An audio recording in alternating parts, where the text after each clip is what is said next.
His name was Mr. Weber.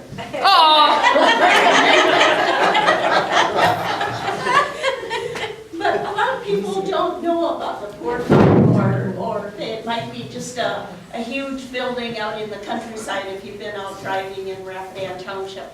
So I'd like to tell you a little bit about the history of the Port Farm and how it all came about. In the 1890s, a Minnesota historian said, "A time comes in the history of all enlightened communities when some provision must be made for the aged and infirm poor who have no means of support." And that time came early for Minnesota's history. Although there weren't that many aged among the pioneers that came to settle Minnesota, there were many sick, infirm, handicapped, and mentally incompetent people. And some were just plain penniless, unable to make a living in this new land. And some of them might have been a deserted wife or a widowed mother.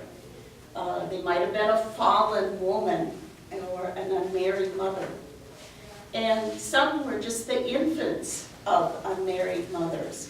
What to do with the kids? So how did Blue Earth County end up with a Port Farm? Well, we need to go back to 1601.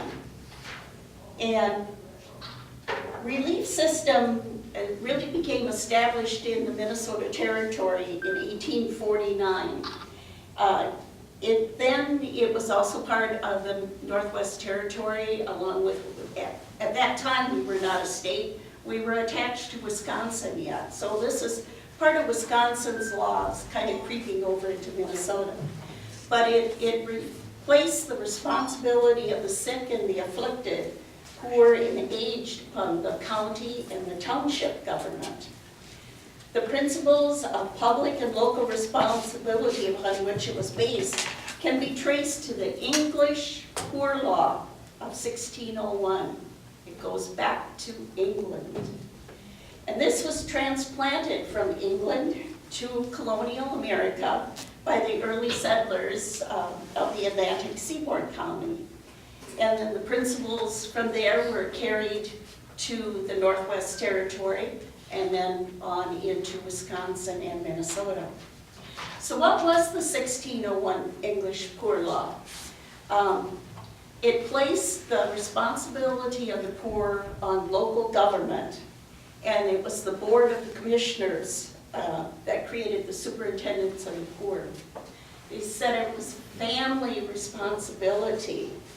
The members of the immediate family were required to care for if they had sufficient ability to support the poor relatives.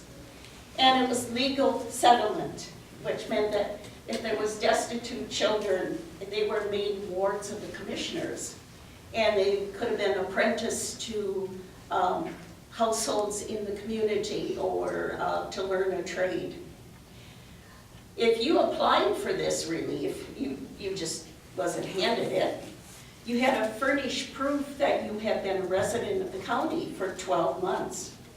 And if you were not a resident of the county, you were returned to the county where you did belong to